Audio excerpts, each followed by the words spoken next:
Entonces,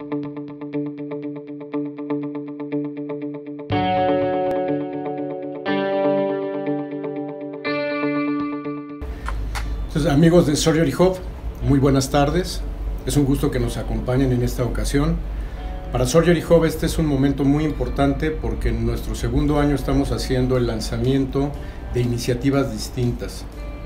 Esta iniciativa en particular, que es entrevistar a cirujanos mexicanos destacados y también algunos serán internacionales, que puedan servir de inspiración para todos nosotros, especialmente para los cirujanos jóvenes, que tengan referencia de dónde parte la gente y a dónde tiene que llegar y lo que tiene que vivir para llegar.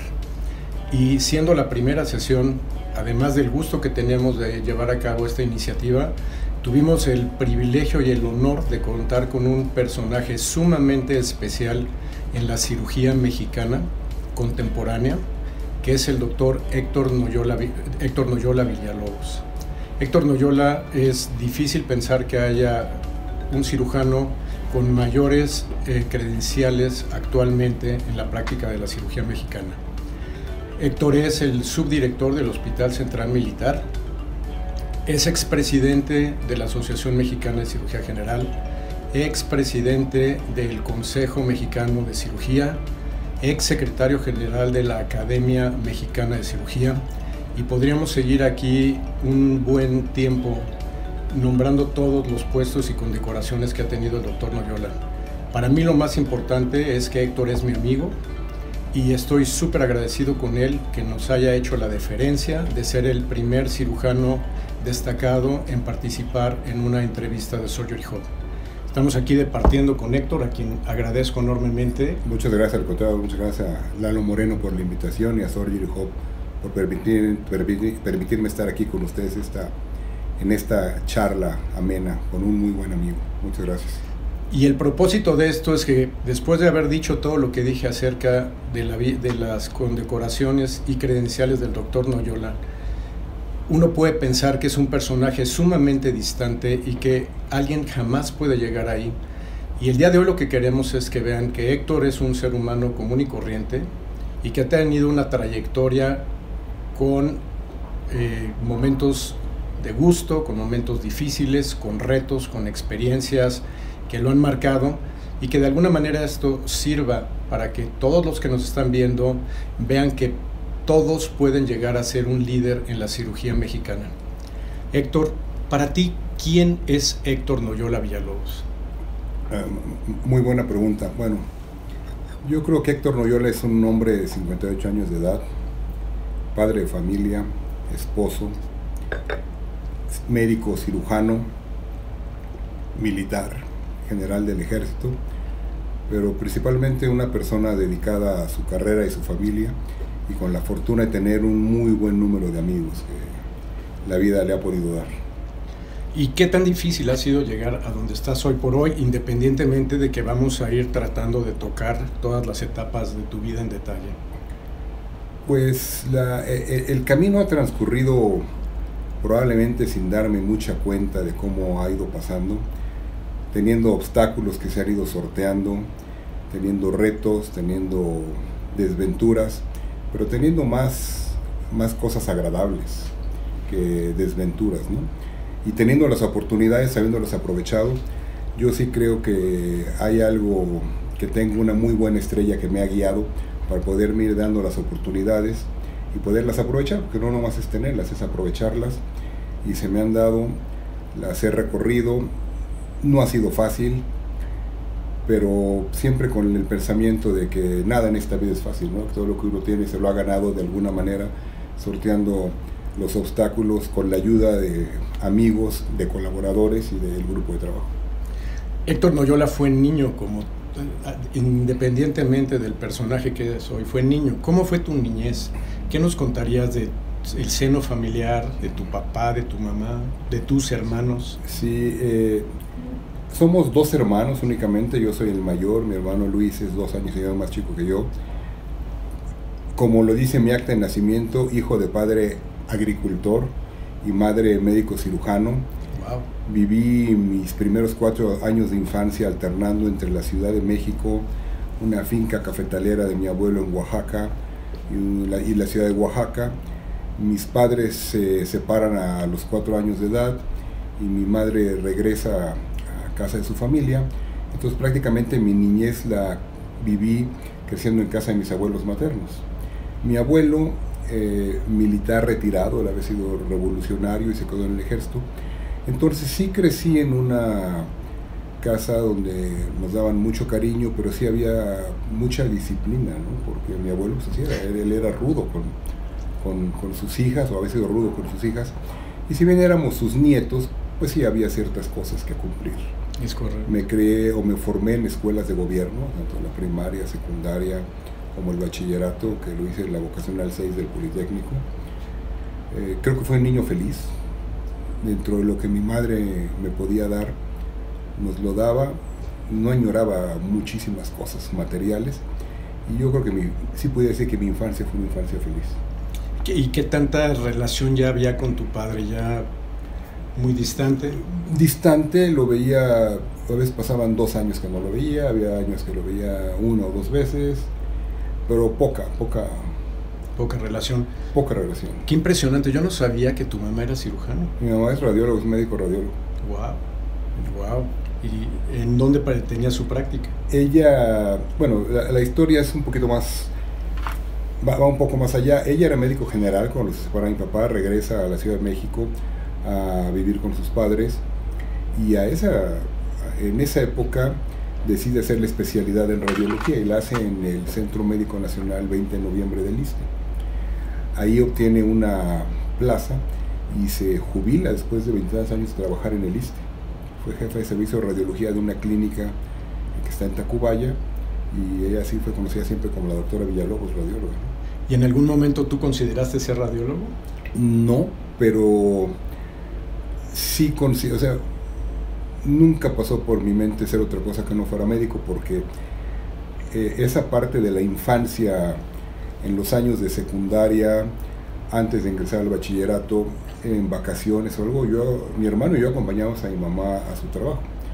Entonces yo sí viví entre salas de rayos X, entre cuartos de interpretación, y siendo monitor de los alumnos cuando mi mamá daba clases de medicina, ¿no? Entonces había veces que mi mamá les estaba explicando algo y que los alumnos de medicina le contestaban mal y yo sabía las respuestas porque ya había sido 3 o 4 veces monitor de una clase de anatomía y ya sabía de lo que estaban hablando.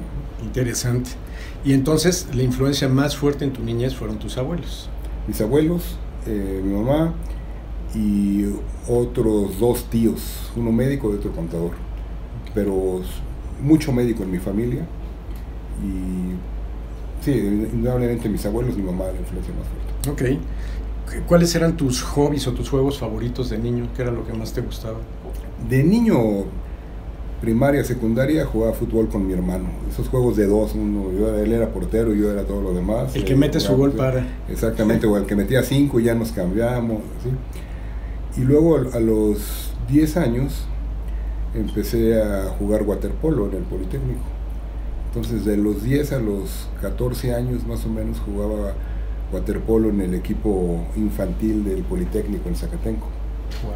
Después entro a la vocacional, ya no me daba tiempo de jugar waterpolo, pero en la vocacional llega un ex entrenador de waterpolo, medallista, bueno, no medallista, competidor olímpico de México, medallista de oro en Juegos Panamericanos de waterpolo, y llega a tratar de meter al poli un deporte relativamente raro que es el handball. Sí, handball, sí, no hay mucho aquí. Entonces yo jugué handball los 2 años de la vocacional, y ahí me fue muy bien porque llegué a ser el capitán de mi equipo, fuimos campeones nacionales. Entonces nadar y jugar handball era lo que yo hacía de deporte. Y en ese entonces, ¿cuáles eran tus sueños? De cuando yo crezca voy a ser bombero. Siempre pensé en ser médico. El único momento en que tuve un titubeo fue cuando terminé la secundaria, porque estoy en una secundaria técnica. Un poco de historia ahí. Yo hice 5 años de primaria nada más, porque yo te comentaba que en casa mis abuelos eran algo estrictos. Entonces mi abuelita materna, todos los tiempos libres que teníamos era dedicarnos a leer algo, estudiar algo, o ella nos enseñaba. Yo entré a la primaria y yo ya sabía leer, sumar y restar. estando en primero de primaria, recuerdo muy bien con el libro ese del método onomatopéyico, la maestra nos ponía a leer y yo estaba haciendo otra cosa. Y un día me pregunta, ¿a ti no te interesa aprender a leer?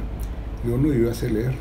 ¿Cómo que ya sabes leer? Sí. Entonces me puso a leer, me llevó a leerle a los de segundo y tercer año y tuve la buena fortuna, como te comentaba, de encontrarme con alguien con un poquito de pensamiento adecuado, que sí dijo, él aquí no está aprendiendo nada conmigo. Me llevó con la directora de la escuela, me llevaron a la zona escolar y regresando de vacaciones en diciembre, yo ya no regresé a primero, regresé a segundo año. Wow. ¿Te brincaste un año? Me brinqué un año.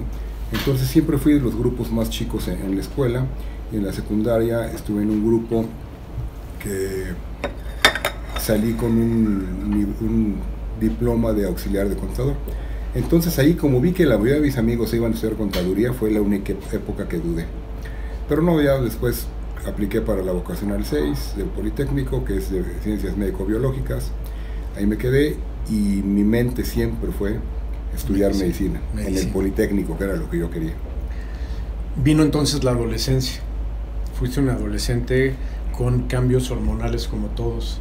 Entonces, ¿qué hacías con tus amigos? ¿Qué tan noviero eras? ¿Cuáles eran tus hobbies en esa etapa?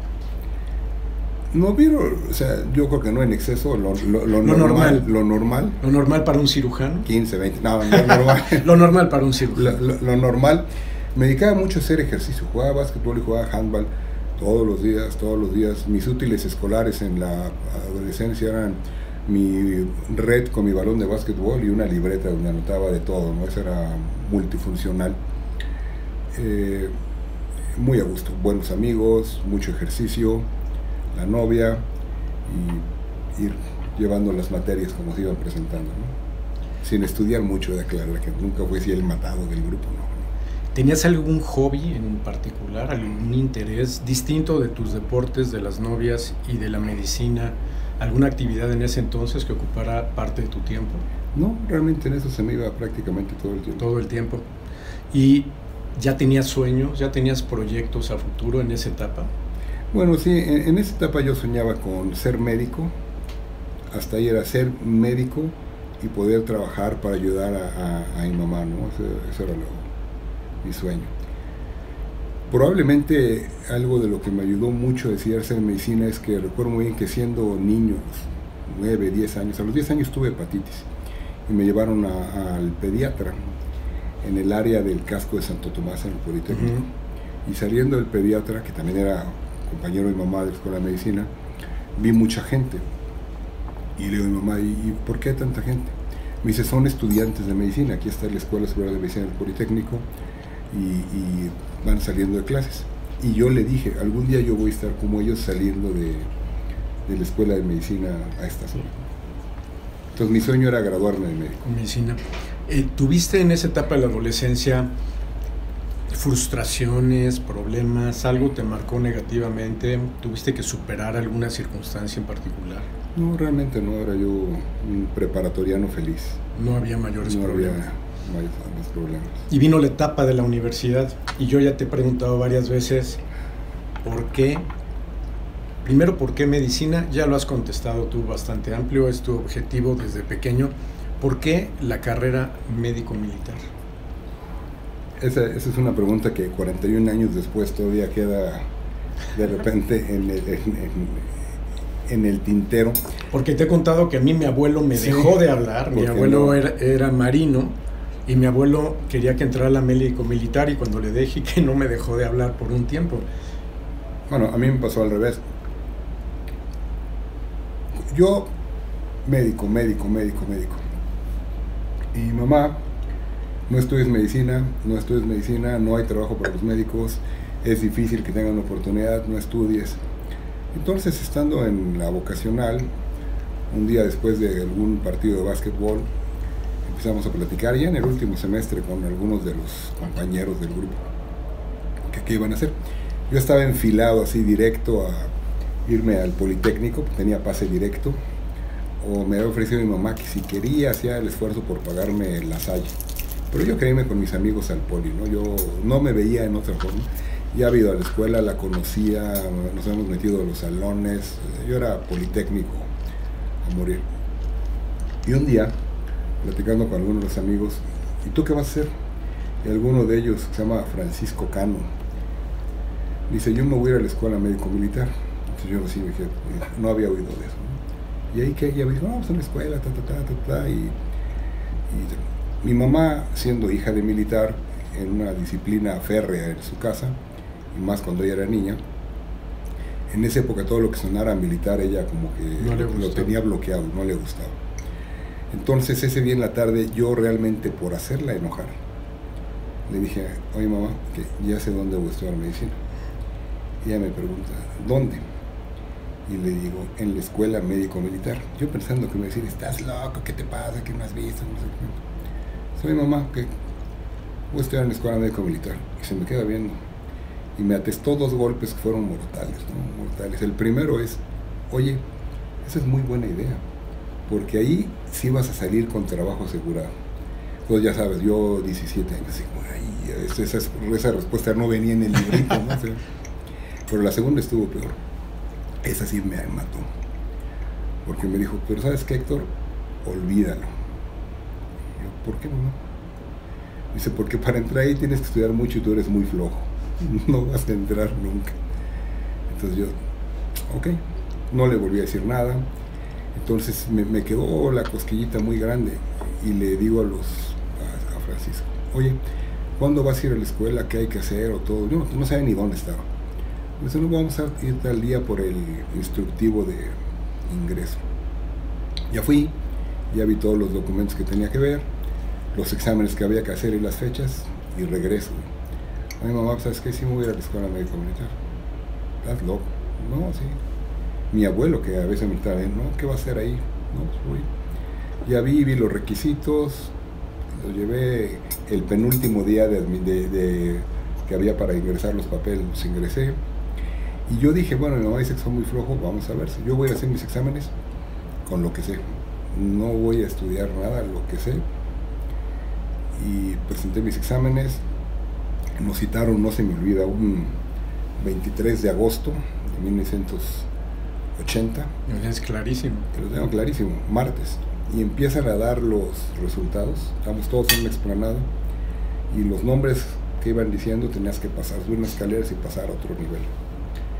Y yo oía que decían nombres y pues nomás Héctor Noyola no salía nunca, ¿no? Y en el lugar 67 ya me nombraron, subí. Y ya que estaba arriba, dije, bueno, ya aspiré, ya me quedé, y ahora qué sigue, ¿no? ¿Sí me quedo o no me quedo? Me cortaron el cabello, hicieron firmar unos documentos. La novatada. Venga, no es para tomar, vénganse mañana, no sé qué tanto, ¿no? Y bueno, ahí fue, yo creo que la curiosidad de todos los adolescentes de, pues vamos a ver qué tal, ¿no? Vamos a ver cómo nos va. Yo creo que también siempre con la seguridad de que tenía yo atrás de mí el poder estudiar medicina en la Escuela Superior de Medicina, el Poli, en cualquier momento salirme, cambiarme. Pero pues no, entré, me acoplé al medio, me gustó y ya. ¿Cómo la vida siempre tiene... Nosotros proponemos y la vida nos dice por dónde, ¿no? Así es. Y te voy a contar una anécdota personal chistosa también. Yo egresé de La Salle, pero yo nunca quise ir a La Salle. Yo quería ir a la UNAM. Yo hice preparatoria en Querétaro. Terminé prepa en Querétaro y vine a aplicar a México. Tenía muy buen promedio. Entonces yo nunca dudé que yo iba a poder decidir dónde estudiar medicina donde yo quisiera. Y yo quería la UNAM. Entonces empezó el periodo de inscripciones, llego yo, me formo con mis papelitos, los entrego muy orgulloso de mi promedio, los revisa el señor y me dice, pero usted no puede estudiar aquí. Le digo, ¿por qué no? Dice, porque en Querétaro ya hay escuela, la universidad es autónoma y ya tiene escuela de medicina. Así que a usted le corresponde estudiar en Querétaro. Muchas gracias, aquí están sus papeles. Y yo no había averiguado absolutamente nada acerca de ninguna otra universidad. No tenía la más remota idea porque yo me veía en la UNAM. Entonces salgo con mi papá, militar. Me dice, ¿qué pasó? Y yo, pues no puedo aquí. ¿Cómo? Pues ya le explico. ¿Y qué vas a hacer? Y yo petrificado, no tengo la más remota idea. Yo no sé, no sé de ninguna otra escuela de medicina. Entonces se queda así y me dice, bueno, para esto ya te he contado que yo no quise entrar a la escuela de medicina, a la médico militar. Entonces me dijo mi papá, pues mira, se me ocurre que aquí cerca está la escuela de medicina de La Salle, que he oído que es buena. Yo ni idea de La Salle. Si quieres ir a preguntar. Y yo, en mi pánico escénico de que no sabía qué iba a pasar, dije, pues sí, vamos. Llegué, me bajé, entré a pedir informes y me dicen, bueno, sí, empiezan los ciclos, hoy es el último día para inscribirse al propedéutico del siguiente ciclo. Salgo y le digo a mi papá, hoy es el último día para el propedéutico, que no sabía ni qué era el propedéutico. Pero era el último día. Era el último día. Y me dice, pues inscríbete.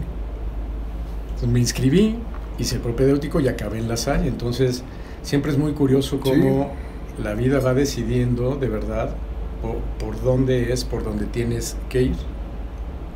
Igual que tu historia tan interesante de por qué en el militar, y en esa misma línea de pensamiento yo te quería preguntar, una vez que entraste a la escuela a la médico militar, ¿cómo fue tu experiencia? ¿Era lo que esperabas?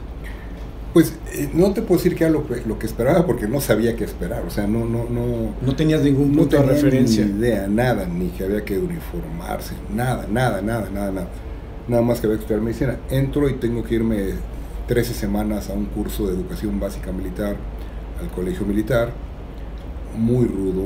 Yo era hijo de familia, niño de casa, no tomaba agua sola, y llego ahí a tomar agua sola y caliente y a deshoras. Entonces fue muy difícil. Y ahí ya te comenté también que una vez faltando 2 semanas, el domingo en la noche, porque era un internado que me iban a dejar, iba yo sumamente deprimido. Y llegando ahí yo veía desde lejos las luces del colegio militar ahí en Tlalpan, y cuando llegan y se para el vehículo, le digo a mi mamá, ¿sabes qué? Síguete. ¿Cómo síguete? Sí, síguete, ya no me voy a bajar, ya no quiero quedarme aquí, esto no es para mí. Entonces, ¿cuánto tiempo llevabas? 12 semanas, 11, 12 semanas. Muy reciente. Muy reciente.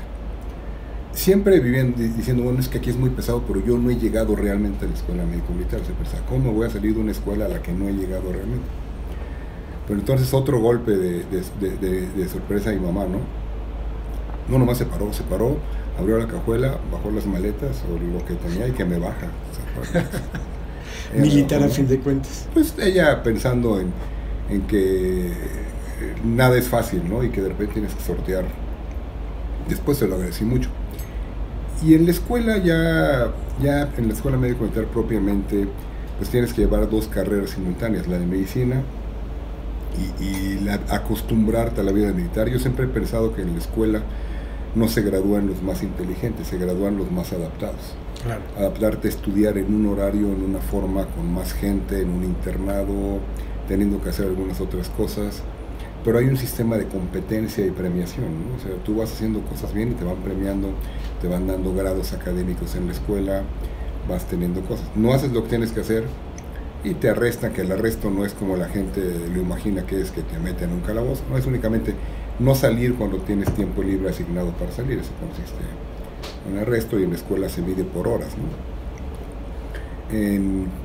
Otra de las enseñanzas de mi madre, a la cual le debo todo, es que ella, cuando vio ya que estaba yo por finalizar el primer año y que en alguna ocasión me arrestaron porque me salí y todo, un día va a buscarme y me cambia el panorama. Me dice, oye, yo te veo que no estás contento aquí, yo veo que no te gusta mucho, yo siento que no eres de aquí, entonces ¿por qué no te sales? Y otra vez vete al Poli o vete a La Salle.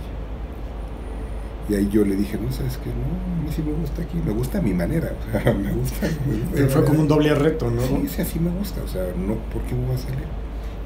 No me había ido muy bien académicamente, los 5 primeros exámenes que había hecho los había reprobado, y ahí yo me reté, dije, bueno, si me van a correr de aquí, que les cueste trabajo, ¿no? Finalmente no reprobé ese año ninguna materia, me fue bien, pero sí fueron siendo algunos de los obstáculos que yo decía que con toda la inexperiencia que uno tiene, pues tienes que ir sorteando. Y en la escuela, el tiempo que dura la escuela, te comentaba que es un sistema de competencia con tus mismos compañeros que tiene premiación. Y bueno, yo tuve la fortuna de siempre tener los grados más altos de mis compañeros, ¿no? Que de hecho es una pregunta que yo te tenía. ¿Cómo fue ya tu experiencia en tu vida y la competencia que sé que es fuerte por mi familia dentro del sistema militar? Yo me fui acoplando bien porque se hace mucho ejercicio, pero yo venía de hacer mucho ejercicio. O sea, la parte de ejercicio no me afectaba. La parte del estudio, si bien no era lo que más se me daba, de ser muy matado, sí era muy práctico. Y tuve la buena suerte de juntarme con un grupo de amigos de la escuela que eran igual que yo. Nosotros estudiábamos, como estamos tú y yo ahorita, platicando y leyendo, ¿no? Leíamos lo que teníamos que leer y platicábamos todo, y nos iba bien en la escuela. Entonces nos iba bien en la parte académica, nos iba bien en la parte de las materias militares, y en la parte de actividad física yo era del equipo de natación de la escuela, todo. Entonces eso me hacía que... lo que tenía que hacer lo acataba, ¿no? Finalmente creo que si algo de la disciplina aprendida en casa me ayudaba a no tener problemas, no me metí en problemas, tuve muy pocos arrestos en la escuela. Entonces eso me permitió que de mi grupo iba teniendo los grados más altos, seguía compitiendo con mis compañeros, pero bueno, siempre iba siendo como la nata, ¿no? Arriba, la leche subía, la nata arriba, la leche se bajaba, la nata arriba.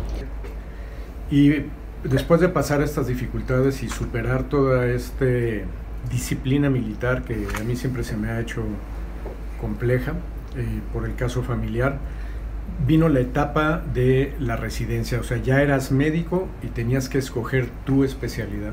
¿Siempre supiste que ibas a ser cirujano? No, nosotros tenemos una peculiaridad que al ser un internado, y un internado cerrado, me refiero a que tú entras en primer año, sales de la escuela al terminar el quinto año, ajá, y eres capitán primero, pasante de medicina. No es una escuela en la cual lleguen alumnos nuevos al tercer año o al cuarto año, ¿no? O sea, entonces nos conocemos todos, conoces a los de arriba y los de abajo. Yo llego a hacer mi año de internado de pregrado al Hospital Militar y conocía a los que habían sido de años superiores a mí, y ellos empiezan a ocupar posiciones en las residencias quirúrgicas. Entonces, en esa época, porque ha habido varios cambios, de cada generación, al terminar los años a mí me tocó una serie de cambios. Hice un año de internado de pregrado, un año de lo que era la residencia rotatoria. Luego me fui a hacer un año lo que sería el servicio social a una unidad militar, que a mí me tocó estar en una unidad de paracaidistas, y ahí te platicaré ahorita de esa parte. Esa era una pregunta que te tenía, el paracaidismo. Y luego regresé otro año de residencia rotatoria, y en esa época los mejores promedios se quedaban a hacer residencia. Entonces yo crezco en la escuela ya con una meta. Yo cuando termine mis años de internado, de pre y posgrado, yo voy a ser residente. No sabía de qué, pero yo quería ser residente porque sabía que eran los mejores lugares. O sea, no sé de qué, pero bueno. Eso cuando llego al internado me duró 2 meses, porque empiezo a rotar por cirugía. Anécdota, mi primera guardia de interno de pregrado en el Hospital Central Militar fue el jueves del temblor. Los temblores. El del temblor del 85, mi primera guardia, jueves y viernes. Y dije, si así va a ser toda la vida, yo ya no juego, ¿no? Porque estuvo terrible. Pero bueno, roto en cirugía, roto en urología, y empiezo a rotar por áreas quirúrgicas. Entonces, y los residentes ya de cirugía de esa época habían sido mis compañeros de cuarto y quinto año. Entonces, a diferencia de otros de mis compañeros que cuando estaban en salas muy tranquilas se quedaban ahí en sus salas estudiando, leyendo, jugando, yo cuando acababa mi trabajo y no tenía que hacer, me bajaba a urgencias y me bajaba con los residentes de cirugía, y entonces me dejaban hacer procedimientos, aprendía todo ahí. Tuve que rotar por las 4 áreas básicas, pero un 70% de mi rotación fue por áreas quirúrgicas.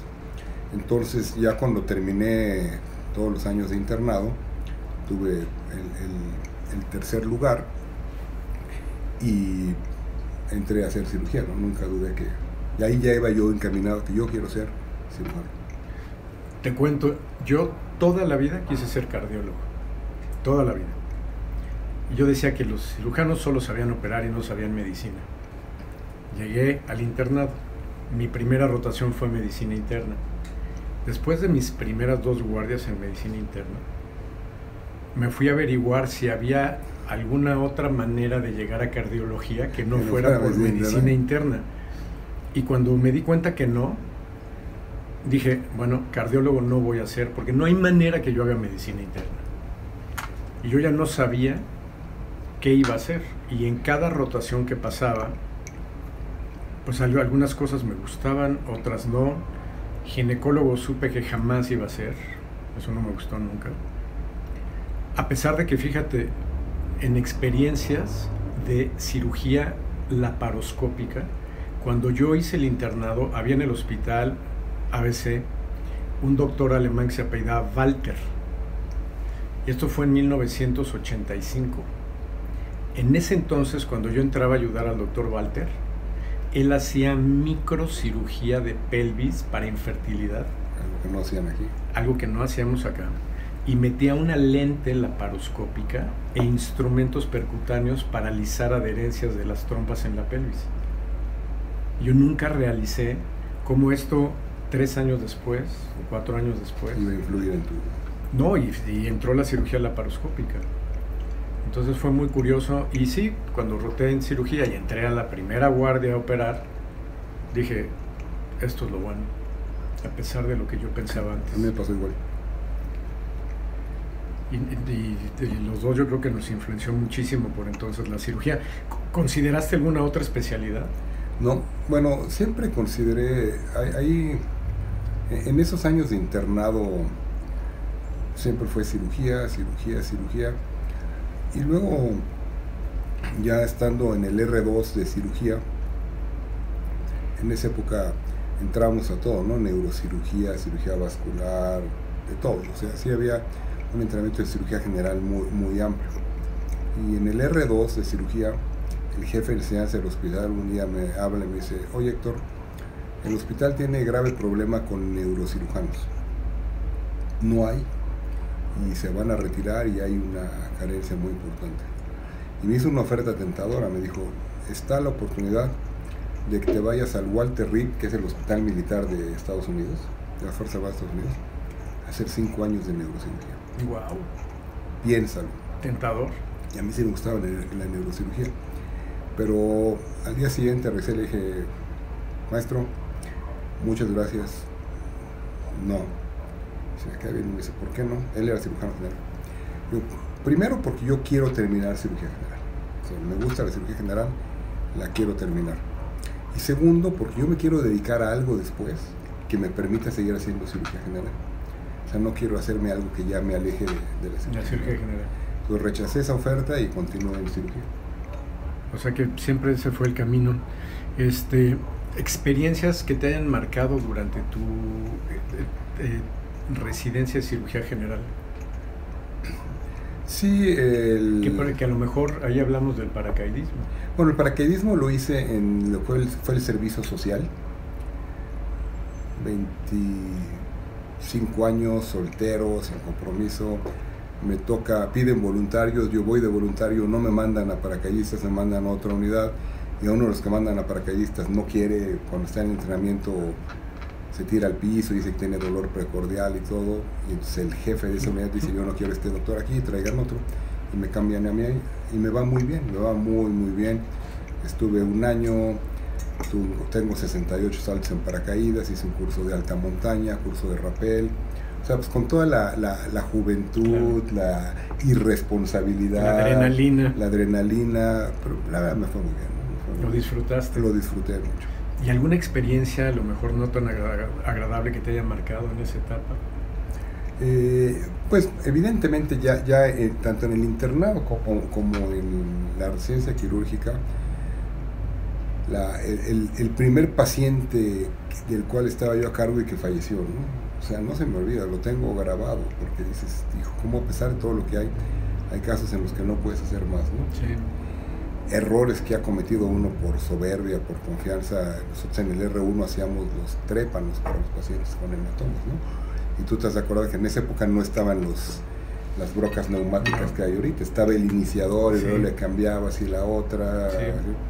Entonces, después de varias, tú dices, ¿para qué ocupo el iniciador? Si con la otra me va bien, ¿no? Y agarro el Derbic ese y le doy, ¡fum!, se me va hasta adentro, ¿no? O sea, entonces aprendes muchas cosas de cómo la soberbia te acaba, ¿no? Cómo no puedes ser soberbio, cómo todo tiene que hacer paso por paso, porque por algo pasa.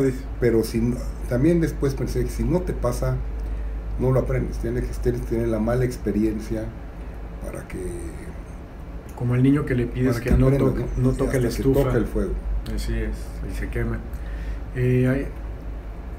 Estás terminando tu residencia en cirugía y decides que vas a hacer una subespecialidad. Estoy terminando la residencia de cirugía, éramos cuatro residentes, y otra vez el sistema de competencia del hospital o del sistema militarizado, ¿no? En esa época había las residencias básicas y las no básicas, no todo lo demás. Y de todos los residentes de último año, al terminar, se escogía por oposición a un jefe de residentes de medicina en una cirugía. Entonces, nuevamente, ya estando en la cirugía, cuando yo conozco eso, pues yo quiero ser jefe de residentes, no quiero ser jefe de residentes. Pero es un cirujano ya graduado. Entonces, termino cirugía y me quedo yo de jefe de residentes. O sea, un año más, donde hice mucha cirugía de trauma, mucha cirugía de cuello, y ahí, en ese año, es donde tengo mi contacto con los trasplantes. ¿Y te marcó? Sí, porque yo empiezo mi jefatura de residentes en septiembre de 1992, y en octubre llega un buen conocido tuyo, el doctor Mario Cardona, de Estados Unidos, de hacer trasplantes. Él, alumno del doctor Octavio Ruiz Esper, que le había ayudado en trasplantes y que el doctor Luis Ruiz lo ayudó a hacer trasplantes. Él llega, lo ubican en el hospital, y él un día entra a la oficina del jefe de residentes, no buscando a Héctor Noyola, él fue jefe de residentes, y él llega a buscar al jefe de residentes para que él le ayude en sus casos. Entonces llega buscando al jefe de residentes, me encuentra a mí, que me conocía, platicamos, me comenta lo que hizo, sus proyectos, y pues yo estaba en el hospital todo el tiempo, conocí el hospital, y le empiezo a ayudar con los trasplantes. Le empiezo a ayudar a los pocos casos que hizo de trasplante de riñón. Yo sabía que le había hecho trasplante de hígado. Yo en esa época, como jefe de residentes, tenía la opción de poder escoger y aplicar, buscar y aplicar para alguna plaza, alguna subespecialidad. Ahí sí me gustaba la cirugía cardíaca, y yo pensé en hacer cirugía de corazón. No, me gustaba mucho. También sabía que no iba a poder hacer tanta cirugía general, pero me gustaba mucho y me estaba encaminando para allá. Empezamos a hacer trasplantes, me empieza a gustar, y un buen día le digo, oye Mario, yo sé que tú quieres hacer trasplante de hígado aquí en el hospital, ¿por qué no me echas una mano para que yo haga? Fíjate, sé que es una cirugía muy compleja que necesita quien cuide a los pacientes. ¿Por qué no me ayudas a que yo haga terapia intensiva de trasplante de hígado? ¿Y sabes cuál fue la respuesta? ¿Cuál? No. ¿Y la razón? Te voy a decir lo que me dice. Me acuerdo muy bien comiendo en algún restaurante. No lo digo para no hacerle propaganda. Pero me dice, está mejor esto. Está mucho mejor. Me dice, no. Y yo me quedo sorprendido. Me dice, ¿por qué no mejor haces el entrenamiento formal en trasplante? Y él me explica, el entrenamiento formal en trasplante incluye lo que es procuración, lo que es trasplante y lo que es cuidados posoperatorios de los pacientes trasplantados. Wow. O sea, tú no debes, si te interesa, no debes de hacer únicamente terapia. Haz todo el entrenamiento completo en trasplante. Wow.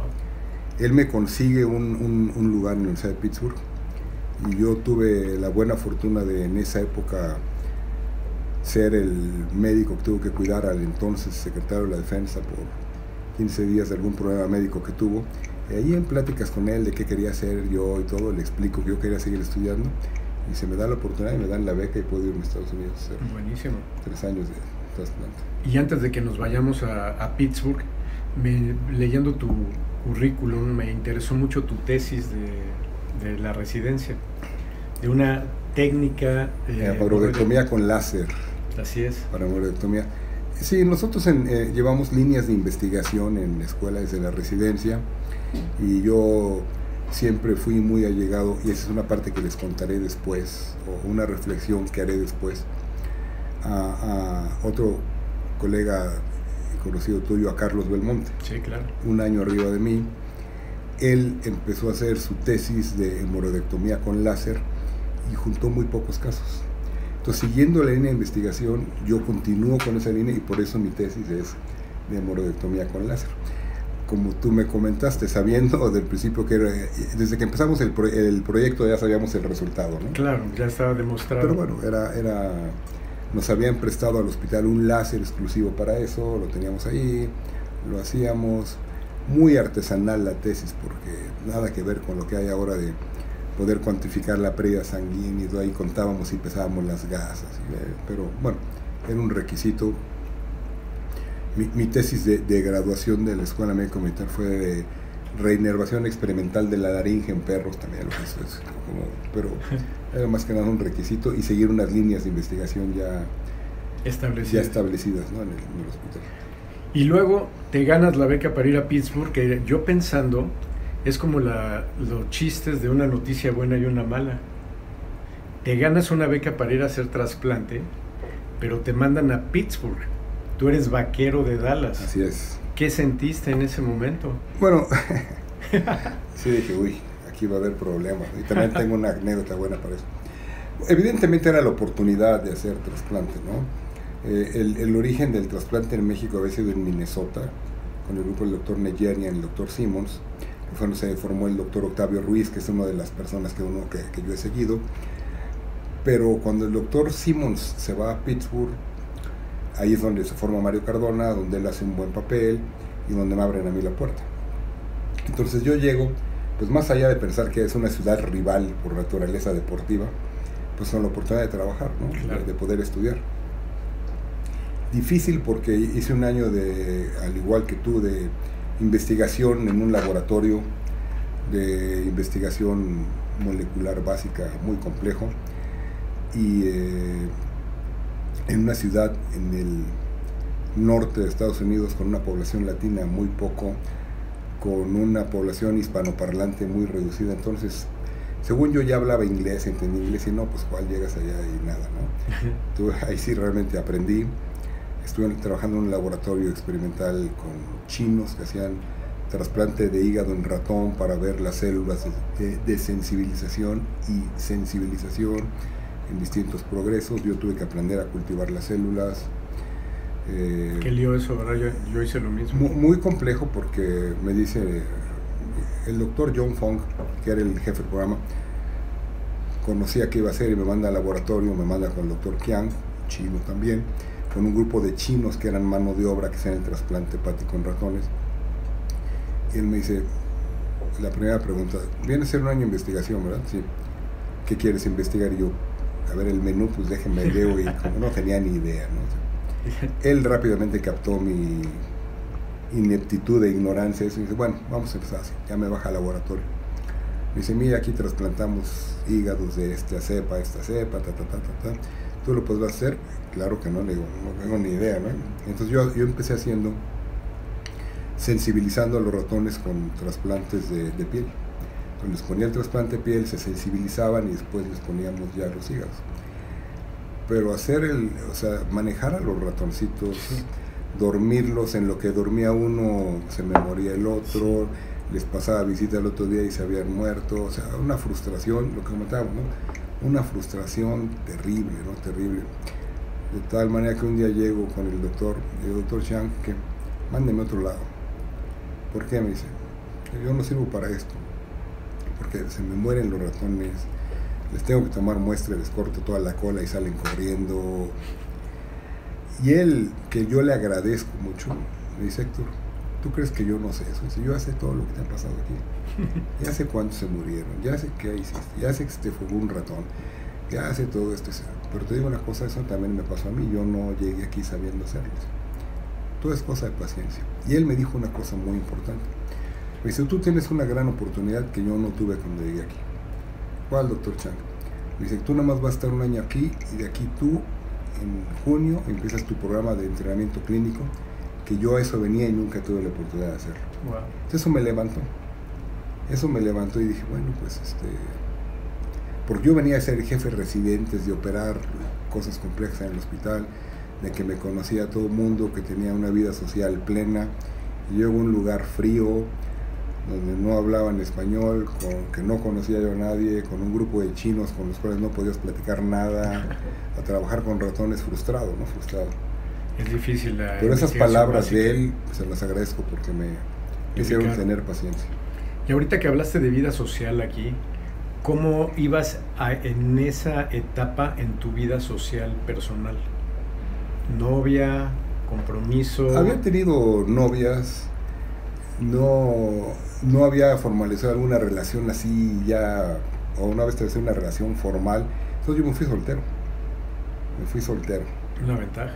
Sí, ahora, o sea, en esa época lo sufrí mucho, ¿no? Porque vivía solo, pero después decía, bueno, es que no hay nadie que me espere en casa, no tengo, o sea, era dedicarme el tiempo a eso, pero sí pesado, ¿no? La soledad sí. es pesada. Yo cuando llegaba a mi casa en la noche, como tenía que pasar el USMLE, llegaba a las 8, lo primero que hacía era entregarme a una bebé de 2 meses, porque ya me tocaba cuidarla a mí, y yo he puesto varios posts que a mi hija Fernanda, a la chica, le doy muchas gracias de que me ayudó a pasar el USMLE, porque cuando yo llegaba a la casa me faltaban 6 horas de estudio diarios, y pues me ayudaba a tener a la bebé cargada y dándole de comer, y al rato había que cambiarla, y eso me ayudaba a estar despierto en lo que estudiaba. Entonces siempre digo que le doy gracias a Fer por haberme ayudado a pasar el USMLE. Entonces una ventaja irte soltero, y la otra ventaja fue que tú estando allá, los Vaqueros le ganaron un Super Bowl a Pittsburgh. Bueno, sí, ¿Los de allá sabían que eras de los Vaqueros? Sí, claro, porque allá hice muy buenos amigos. El primer año que fue el laboratorio, conocí muy poca gente y realmente la vida social era igual que la temperatura ahorita, ¿no? Menos era. Exacto. Pero ya en los 2 años siguientes de entrenamiento clínico, empiezo a conocer a mis compañeros fellows, que era un lugar multinacional. En alguna ocasión, cuando pasé a ser fellow de segundo año, hubo una reunión y empezamos a presentarnos. No, pues yo soy Atsushi Sugitani, vengo de Japón, Yo soy Eiji Kana, vengo de la India. Yo soy Farooq Khan, vengo de Pakistán, Yo soy Scott Barry, vengo de Texas. Yo soy Héctor Loyola, vengo de México, y dice uno de los adjuntos, yo soy Wallace Marsh y soy el delegado de las Naciones Unidas. Aquí dice, porque puro extranjero, ¿no? Entonces, esa era una ventaja que hubiera mucho extranjero, claro, porque te entendía, ¿no? O sea, además de aprender lo de trasplante, la experiencia cultural fue muy buena. Y algo que aprendí yo ahí, a diferencia de lo que tenemos en México, y no sé, me imagino que así es el ABC, es que al menos en el Hospital Central Militar pensábamos que éramos los únicos que hacían las cosas bien, y todos los que llegaban de fuera eran malos, ¿no? Y tenías que probar que eras bueno. Y yo llego allá y en el entrenamiento clínico me encuentro con lo contrario, ¿no? Después de rotar 2 meses en trasplante de hígado y luego 2 meses en riñón, me mandan una unidad de terapia intensiva, y yo estaba con pánico. Y voy a hablar con el fellow encargado de las rotaciones, un hindú, Philip Thomas. Tú oyes Philip Thomas y te imaginas un americano, ¿no? Bueno, Philip Thomas era un hindú como de un 80, moreno, cenizo, grande. Le digo, oye Philip, es que me estás mandando terapia intensiva. ¿Qué tiene? O sea, es que yo no quiero pasar ahí, no me siento capaz de correr una terapia intensiva. Y la respuesta de Philip me dice, mira, tú llegaste aquí a hacer un fellowship. ¿Eres cirujano? Sí. Bueno, tú tienes que saber correr una unidad de terapia intensiva. Entonces ahí te vas a quedar. Y el ingrato me dejó 5 meses seguidos para que no estuviera ahí. Le agradezco, claro, porque aprendí, ¿no? Y lo que yo te comentaba de los compañeros, es que pues yo crecí en la escuela con mis compañeros, siempre tuve buenos grados, llego al internado, obtengo buenas calificaciones, llego a ser jefe de residentes y llego a Estados Unidos solo a enfrentarme al idioma, a los pacientes, al vivir solo. Y sí hubo un periodo de depresión muy fuerte, ¿no? Estando allá bajé 10 kilos de peso en el primer año, sin darme cuenta nada más de la depresión. Entonces, estando en el entrenamiento clínico, con las vicisitudes de las guardias, de que no me entendían lo que yo les quería decir las enfermeras, de que tenía que leer todos los medicamentos para ver efectos adversos. Me acuerdo, me hablan, ¿Are you the guy on call? Yes, I am. Tengo un paciente con dolor, usted es su tercer día de trasplante de hígado. Tiene dolor, ¿qué le doy? Y yo con mi librito, ¿qué le doy? Analgésico que veía, hepatotóxico. ¿Qué hago, no? Ya le doy por ahí un derivado de la morfina que hasta me dijo, ¿puedes venir a escribírmelo? Una chica que se llama, espero que se llamaba Ru, una enferma bajita pero muy buena. Y se me quedó, me dice, ¿eres nuevo? Sí. ¿De dónde vienes? De México. Another Mexican guy, me dice. Después me hice buen amigo de ella. Y le digo, oye Ru, aquí a los pacientes trasplantados de hígado, ¿qué les dan para el dolor? Tylenol, me dice yo. Tylenol. Tú le Tylenol, el hepatotóxico, sí, ¿no? Claro. Tylenol. Bueno. Entonces yo sí me llegué a cuestionar, bueno, yo llegué hasta aquí por mí o por mis amigos que siempre me ayudaron a estar bien, ¿no? Que siempre me fueron llevando junto con todo el grupo de cirujanos y todo, me fueron llevando hasta aquí. 2 años después tuve la respuesta porque yo me quedé 2 meses más de que entré en el entrenamiento, pero tenía que regresar a México, y yo te puedo decir que el último semestre de mi último año de entrenamiento, sí era yo de los fellows consentidos, no eran los que me hablaban para los casos complejos, los que me mandaban a hacer procuraciones a otro lugar, a todos nos mandaban, pero vamos, había tenido ya yo un lugar que me dejaban hacer muchas cosas y dije, bueno, yo llegué aquí sin conocer a nadie y regreso bien, creo que algo hice bien. Y en todo eso viene lo del Super Bowl. Mis buenos amigos de allá, acereros, sabían que yo era cowboy, ¿no? Entonces pues siempre era la burla. El jefe del programa, el Dr. Fong, era vecino de Bill Cowher, el entrenador de Pittsburgh. Wow. Boletos a él para el Super Bowl en Arizona. La ciudad de Pittsburgh, estos 15 días previos al Super Bowl, iluminada siempre con el escudo de los acereros en los edificios, las enfermeras, todas con sudaderas negras o amarillas, y yo con mi sudadera azul. Ellos sabían que yo era vaquero. Y luego en ese época iban por el 5º anillo y one for the thumb, decían, ¿no? Y decía, pues nosotros ahí vamos también, ¿no? Estamos igual. Y el día del juego, todo listo para irnos con mis compañeros a ver el juego, y a mí me hablan para un trasplante. ¿Te salvaste? No, pues... ¿O se salvaron ellos? Fui, y sí, el uniforme quirúrgico, y abajo traía yo mi playa de los Cowboys.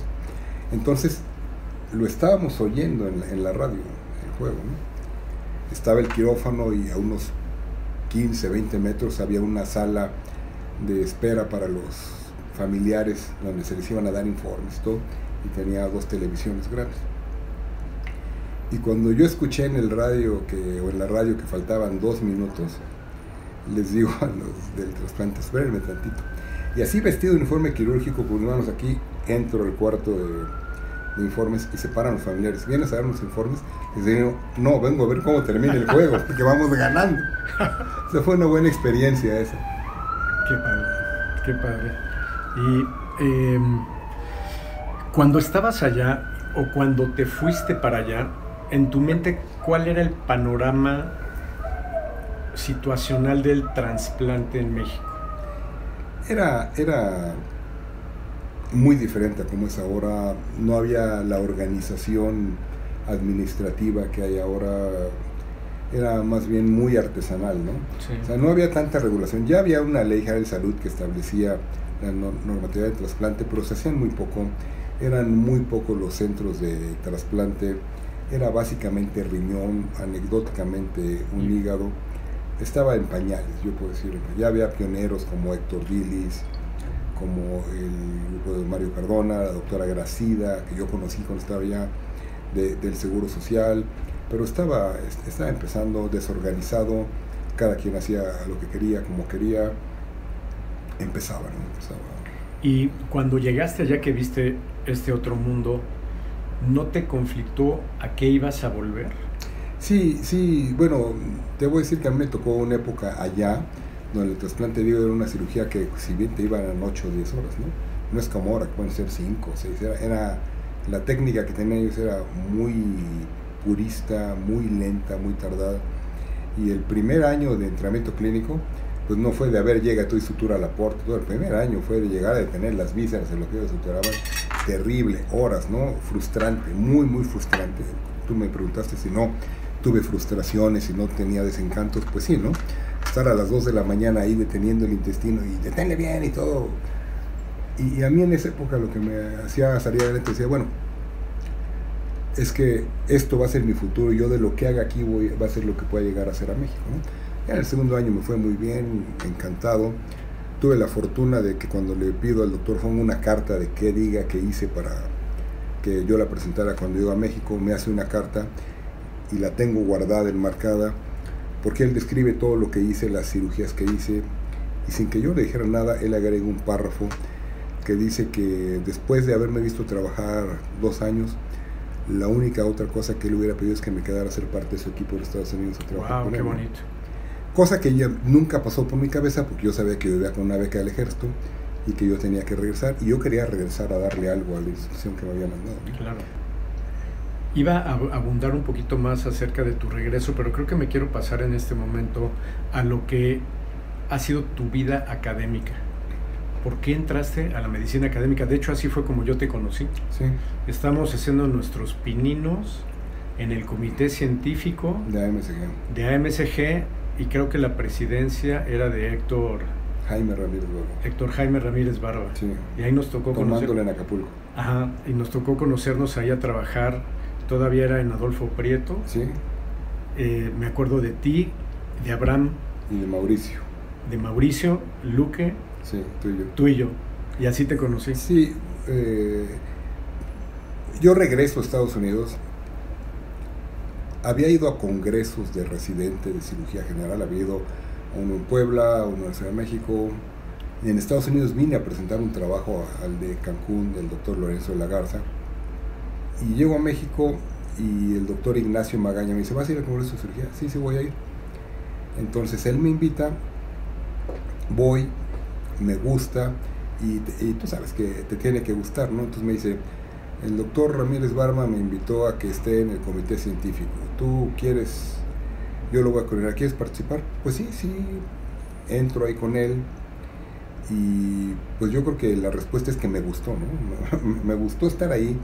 Me gustó la parte académica, la parte social que tiene, de que conoces gente, que vas, que estás viendo las visitas de inspección, que estás viendo ahí, que estás conociendo gente que te invitan a trabajar, lo de presentar trabajos en trabajos libres. Y bueno, ahí yo estoy seguro que tú piensas igual que yo, que de cada 100 personas que invitan a los comités y a trabajar, 5 se quedan, ¿no? Todas las demás son pasajeras. Y tú y yo pasamos por muchos comités porque la gente veía que sí estábamos ahí y por eso nos seguían invitando. De hecho, en este inicial, sin decir nombres, porque aparte afortunadamente no me acuerdo, a ver si tú te acuerdas de la anécdota, había alguien que era como consentido de ese comité, pero estaba de nombre y nunca iba y nunca hacía nada, pero tenía prerrogativas y todos los demás estábamos enojados y queríamos que lo corrieran porque no hacía nada y siempre era el que se servía con la cuchara grande. No me acuerdo quién es y luego te digo quién es. Y yo muros.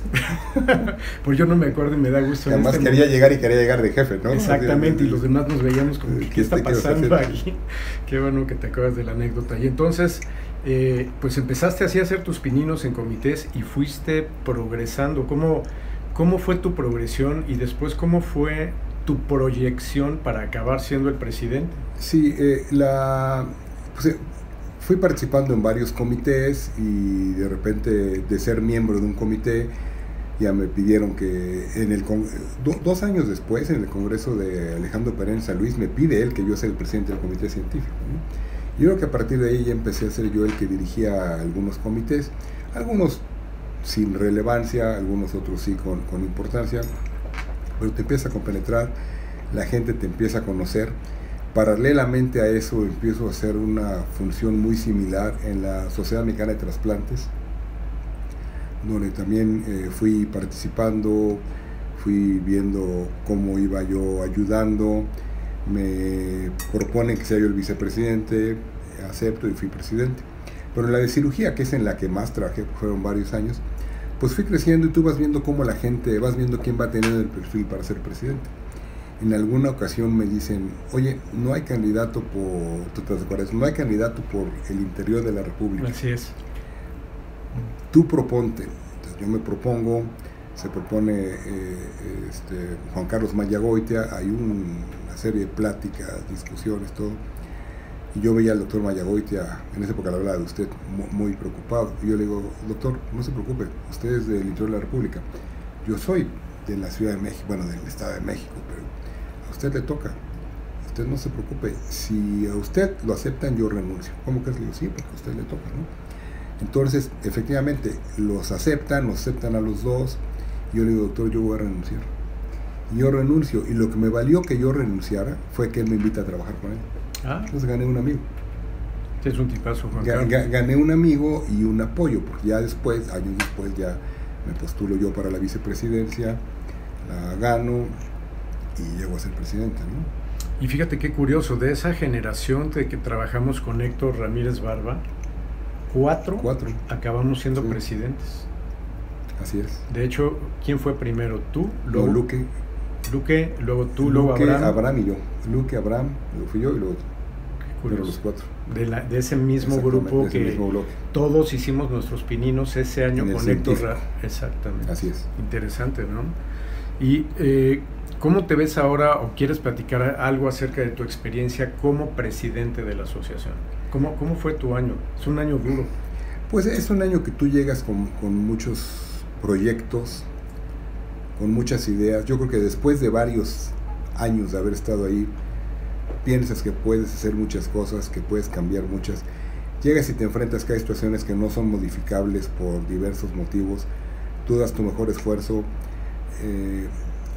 Te rodeas de mucha gente que te quiere ayudar, otra que parece querer hacerlo y finalmente no lo hace, y siempre acaba siendo el mismo grupo el que te ayuda, con la visión de nueva gente, ¿no? Ahora sí que nuevos valores que se van sumando y que van creciendo. Materialicé los proyectos que tenía, regresé las sesiones de los hospitalarias que no estaban, yo las creé. Pude organizar un buen congreso en Mérida, no tuve la desfortuna de la pandemia, dejé una buena cantidad de recursos, pero mi meta fue, o mi propósito fue, pues siempre rodeado por un buen grupo de trabajo, ¿no? Por supuesto. Porque solo no se puede, un buen grupo de trabajo tanto del grupo médico como del grupo de personal administrativo de la asociación.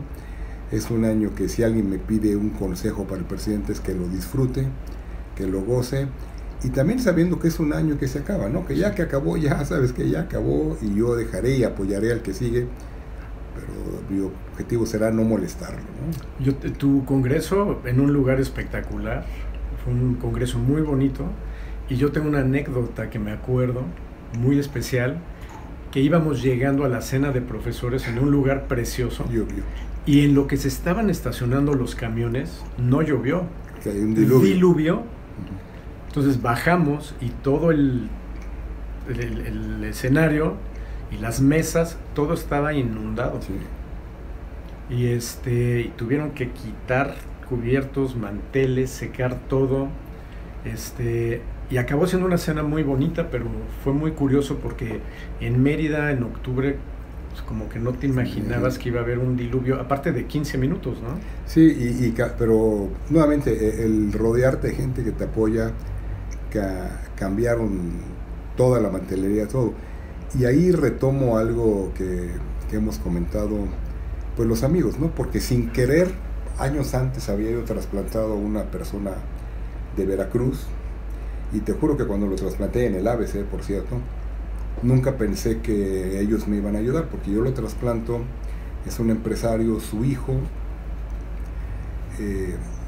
empieza a hacer negocios empresariales con gente de Yucatán, y algún día que hablamos por la atención de su papá, me dice que está en Mérida. Le digo, ¿qué haces en Mérida? No, pues estoy cerrando algún negocio.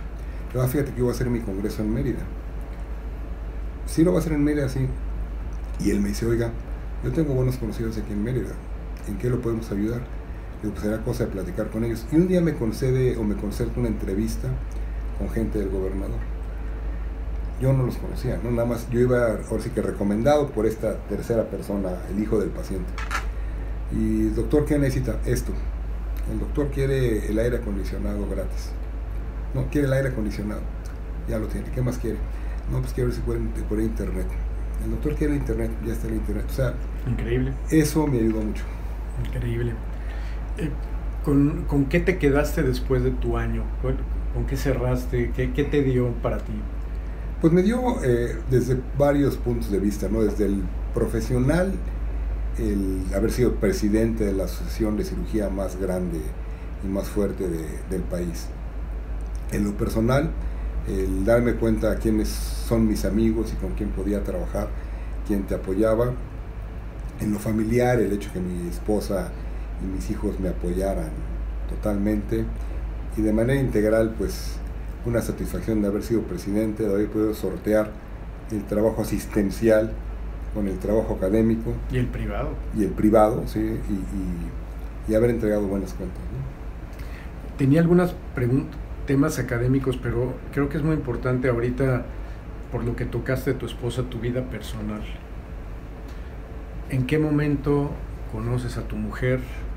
¿Cómo va con toda tu vida tan ocupada dentro de tu regreso, ser jefe de trasplante, ser jefe de director, jefe de cirugía, luego la subdirección en toda esta dinámica y todas tus ocupaciones siendo presidente de la Asociación de Cirugía General? ¿Cómo compagina esta con tu vida personal? Yo conozco a mi esposa cuando yo estaba en Estados Unidos y vengo unas vacaciones de diciembre a México, y ella es de Tepic y vino a visitar una prima mía, también fortuito, ¿no? Ya tenía yo 33 años cuando la conozco. Ya a esa edad sabía que la vida no es rosa y que hay desencuentros, todo. Ella también 5 años más chica que yo, pero también ya viendo que no todo es así siempre bonito. Nos conocemos, duramos 10 meses de novios, nos casamos, y una mujer maravillosa que me ha sabido apoyar, 2 chicos, Ana Karen y Héctor, y bueno, siempre queriendo hacer un espacio para ellos, ¿no? Siempre dedicándoles algún espacio, particularmente en las vacaciones. Yo tengo por el ejército 2 periodos de vacaciones al año, y por mucho tiempo siempre siempre tomamos unas vacaciones solo con ella y otra con los muchachos. Ah, qué bien. Qué bien, y a lo mejor a colación ahí viene, ¿cómo le haces para, con todas las actividades que tienes, y tus puestos y tus compromisos, cómo compaginarlo con la vida familiar? Eso es un secreto que todos deberíamos poder tener y aplicar, porque no es muy fácil. Pues sí he querido darle su tiempo. Yo ahí sí confieso que he quedado en ocasiones a deberles tiempo, pero mi esposa acompañándome a los congresos, ¿no?, científicos. A los muchachos también en ocasiones me he llevado a Héctor, en ocasiones me he llevado a Ana Karen, y ahí compartir lo que es una experiencia formidable, y tratando de darles tiempo, ¿no? Y tiempo de calidad, o sea, a lo mejor poco, pero estar con ellos, pasándola bien, disfrutándolo, y con pues así que el apoyo ahí, también ellos que me han entendido. Ya estamos entrando en la última etapa, digamos, de la entrevista, y tengo varias preguntas aquí que le puse random que quiero platicar contigo. Una que me interesa mucho personalmente: ¿qué piensas de la cirugía segura? Y al mismo tiempo agradeciéndote el apoyo desde que surgió la idea de hacer el programa ILAP hasta todo el apoyo que tuvimos de tu parte en el hospital militar. ¿Que tiene relevancia? ¿Es algo importante en la vida quirúrgica en países como México? Sí, claro. Bueno, cirugía segura, ahí manejamos el concepto que es una dualidad. Si es segura para el paciente, va a ser segura para ti, ¿no?, como cirujano. O sea, el tener cualquier medida de seguridad nunca estará extra para los pacientes y nos va a hacer que estemos seguros y tranquilos. va de la mano en la sistematización, ¿no?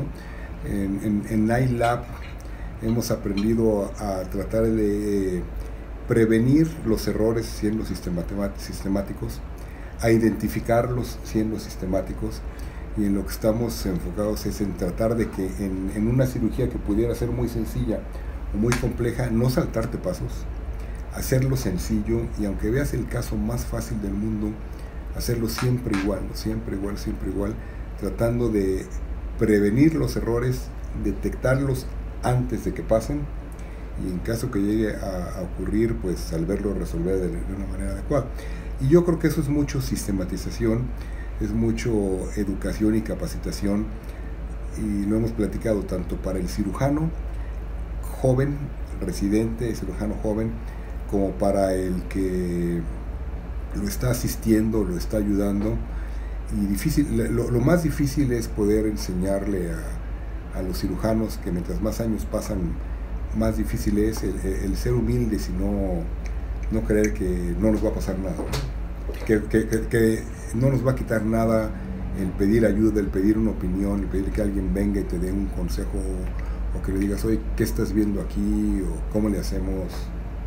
Y siempre será en beneficio del paciente y de nosotros.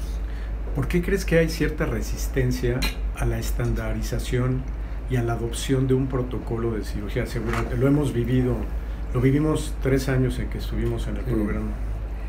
Yo creo que es parte de nuestra naturaleza como cirujanos y como latinos, porque realmente estos programas de cirugía segura y lo que en los cursos que tanto en Surgery Hub como en iLab hemos tratado de desarrollar, pues no piden ningún tipo de tecnología extra, ¿no? No es que tú necesites un dispositivo especial o algo ultra caro, es únicamente sistematizar.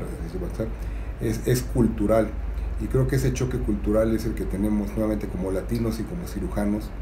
Y si tú platicas con Antonio Loera, mientras más años pasan, más quisquilloso te vas haciendo, y a veces hasta dudas, y a ver, voy a volver a mover la vesícula medialmente o lateralmente a ver si efectivamente no viene nada por acá atrás. Te das cuenta que el que te tardes 20 minutos o 35 no hace diferencia, y que vas a dormir tranquilo si lo haces bien, ¿no? Es cultural. Es cultural. Quería preguntarte acerca de, a ti te tocó igual que a mí una parte muy interesante de la historia de la cirugía, que fue la transición de cirugía abierta a cirugía laparoscópica. ¿Cómo viviste eso? Fue interesante. Mi último año de residencia me tocaron los primeros cursos de cirugía laparoscópica en México. Me tocó ver operar a los grandes cirujanos del Hospital Central Militar, que yo los veía muy hábiles en cirugía abierta, verlos qué tan torpes eran con instrumental laparoscópico.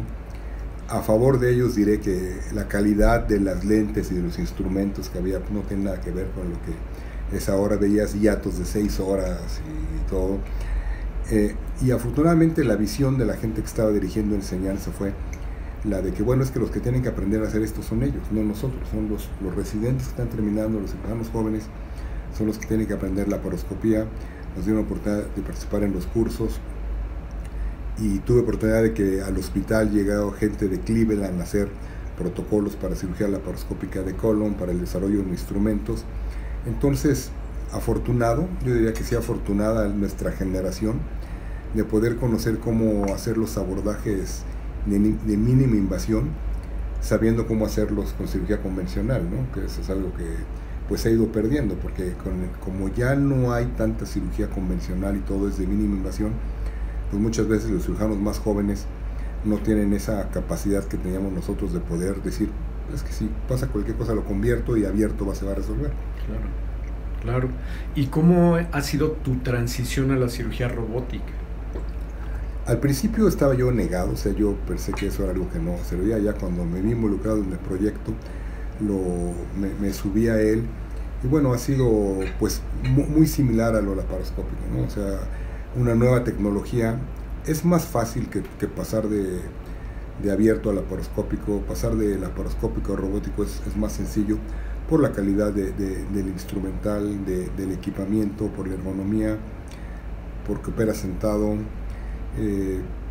una manera más de hacer las cosas, una técnica más, y ha sido más sencillo que de convencional laparoscópico. Una pregunta que tú y yo alguna vez ya hemos discutido y tenemos nuestros puntos de vista particulares al respecto, la famosa cirugía de puertos reducidos. ¿Cuál es tu opinión acerca de esto? Yo creo que debe ser uno muy selectivo de acuerdo a tu experiencia. Yo no diría que tú, tu buen amigo el doctor Carvalho, lo pueden hacer, pero sí creo que para llegar a esto debes de saber escoger en qué paciente, con qué instrumental y con qué experiencia cuentas para poder hacerlo de manera segura, ¿no? Al igual que la cirugía de 3 puertos, ¿no? O sea, un puerto más o un puerto menos puede significar mucho para un paciente. Totalmente de acuerdo. Así como estamos hoy platicando acerca de tu trayectoria, porque estoy seguro que para todos los que vemos al doctor Noyola, subdirector del Hospital Militar, cirujano robótico, cirujano de trasplante, expresidente de la Asociación de Cirugía, expresidente del Consejo, ya te conocieron y estoy seguro que muchos van a estar inspirados por esto. Pero estoy seguro que a ti tú debes tener tus personajes y tus fuentes de inspiración. ¿Quiénes han sido cirujanos que han marcado tu trayectoria dentro de la cirugía general? Militares son 3. Uno, el doctor Octavio Ruiz Esper, que yo lo veía, y cuando yo conocía al doctor Ruiz y lo veía cómo operaba, decía, es que todo es fácil, ¿no? Porque operaba con una facilidad y una naturalidad que yo veía que todo lo hacía fácil. Una personalidad muy especial, muy fuerte, pero operaba, era bonito verlo operar por lo rápido y bien que lo hacía. A mí me tocó de interno. Gritaba y decía, y movía y todo era... El otro es un cirujano que fue director del hospital, fue presidente de la Academia Mexicana de Cirugía, que es el doctor Fernando Torres Valadez. Lo contrario, cirugía pausada, cirugía limpia, cirugía lenta, metódica, al igual que el doctor Manuel Heredia Jarero, los dos muy metódicos, muy limpios, muy tardados. Y el doctor Torres Valadez, siendo yo jefe de cirugía, operando con él, un día me dijo, Héctor, no te desesperes, me dice, yo opero así, y a lo mejor tú piensas que es muy lento, pero dime una complicación de un procedimiento, la que tú quieras, yo ya la tuve, y no quiero que me vuelva a pasar, por eso opero así. Interesante. Entonces son palabras que me quedaron muy grabadas. Por supuesto. Y ya, evidentemente, Mario Cardona, que fue mi mentor, y de cirujanos extranjeros, 2, el doctor John Fong, muy buen cirujano, muy hábil, con un criterio quirúrgico excelente, y un doctor japonés, Satoru Todo, que fue, él fue realmente, él no tiene el mérito que él debería tener, porque él fue el que desarrolló la técnica real del trasplante hepático en el mundo, un cirujano muy metódico y la persona más hábil que yo he visto operar en mi vida. ¿Cuál ha sido tu congreso favorito? Bueno, la cirugía general de Mérida. Se lo disfruté de una manera especial, ¿no? Por supuesto. Pero también tuve muy buena experiencia con los congresos internacionales de cirugía que han sido en Acapulco y en Cancún. Cada uno tiene su ángel, ¿no? Cada uno tiene. Probablemente recuerde mucho el primero en el cual yo tuve que presentar un trabajo libre. Inolvidable el miedo con el que llegas como residente a presentar un trabajo temblando, con miedo, que ves una serie de monstruos enfrente de ti que te van a acabar con preguntas, comentarios, algunas directas, otras muy irónicas, pero siempre haciéndote ver que lo que tú estás presentando no es lo correcto, ¿no? También esos tienen su lugar. Y ahora pues ya me toca ir a una etapa de disfrutarlos, ¿no? De ir como asistente a dar algunas conferencias, pero ya sin el estrés que significa sin organizándolo tú, siendo parte del comité que organiza el congreso. Exacto. Y te tengo 2 cosas más para terminar. ¿A dónde crees tú que va la cirugía en México y a dónde crees que debería ir la cirugía en México? Okay. Es una pregunta muy interesante porque creo que desafortunadamente en México estamos muy bien en cirugía, tenemos muchas cosas, tenemos prácticamente toda la tecnología que hay en el mundo, pero sigue estando muy dividida en sectores, ¿no? En lo que es la medicina privada y la medicina institucional, por una parte, y dentro de los mismos hospitales, tanto privados como institucionales, en los horarios, ¿no? La cirugía del turno diurno no es la misma que lo que puede haber en la noche. Sigue habiendo mucha escasez de recursos. Entonces, aunque los cirujanos sepan cómo hacer los mejores procedimientos con mínima invasión, si están en algún hospital pequeño en el interior de la República, pues no lo van a poder hacer porque no tienen el recurso. Entonces, eso es como estamos. Creo que sí hay mucha capacitación, sí hay muchas cosas, pero sigue habiendo escasez de recursos. Y hacia dónde vamos, pues creo que hay que seguir trabajando, creo que hay que ir detectando y jalando a los talentos jóvenes, que los hay. También soy enemigo de la gente que piensa que todos los residentes son malos o que no hacen las cosas como deberían de ser. No, hay gente muy buena, nada más hay que saber en qué son buenos, ubicarlos. Algo que también hemos aprendido a través de los cursos de ILAB, de SEIES, es algo que tú y yo tuvimos de una manera muy negativa, que es la retroalimentación. Nuestra retroalimentación era a base de castigos, ¿no? Y de suspenderte el quirófano, de mandarte con el adjunto más odioso, de mandarte a las cirugías más... Esa era la manera como te retroalimentaban, ¿no? Y algo que hemos cambiado es que el médico en entrenamiento o en capacitación, él solo puede reconocer en qué se equivocó, cómo puede modificarlo, y para eso creo que vienen los nuevos proyectos de AMSG, como el que tiene el doctor Jordán Zamora, que es educar a los educadores, ¿no? Ya nos enfocamos en educar a los alumnos, ahora hay que educar a los educadores. De por sí el cirujano es conocido por ser agresivo, por ser ofensivo, y bueno, eso sí yo creo que no es la mejor manera de enseñar, ¿no? Si tú y yo lo vivimos, creo que no tenemos por qué ser así, y creo que aprende más la gente si les puedes retroalimentar de otra forma. Por supuesto. Y finalmente, digo, eres un padre y esposo responsable, subdirector del hospital, cirujano robótico, estás en la vida académica. El tiempo que te queda, ¿cuáles son tus intereses? ¿De qué disfrutas de la vida que no tenga que ver con la cirugía, que no tenga que ver con los vaqueros? ¿Qué otra cosa disfruta Héctor Noyola dentro de la vida? Yo creo que ahora estoy pensando en disfrutar más tiempo con mi familia. Viajar con mi esposa, con mis hijos, que también les queda poco tiempo conmigo, porque sé que pronto harán su familia y aunque yo los quiera invitar a algún lugar ya no van a poder. Entonces convivir más tiempo con ellos, ¿no? Convivir más tiempo con ellos. Probablemente he estado pensando en escribir un libro de accesos vasculares para trasplante, enfocarme ya, aunque uno no quiera, espero que todavía me queden unos 10 años, pero pues uno quiere irse alejando de la cirugía, ¿no? También. Porque nos pasa lo contrario, cuando uno llega y ves un recién graduado y vienes con tu título atrás de cirujano de trasplante y ves a un paciente y voltea y te ve como diciendo, ¿y este mocoso me va a operar a mí? Yo creo que ya estamos en otro extremo, que pronto la gente va a decir, ¿y este viejito me va a operar a mí? Qué triste. Y qué triste, ¿no? Así es. Pues bueno, creo que ha sido muy productiva esta charla con el doctor Noyola.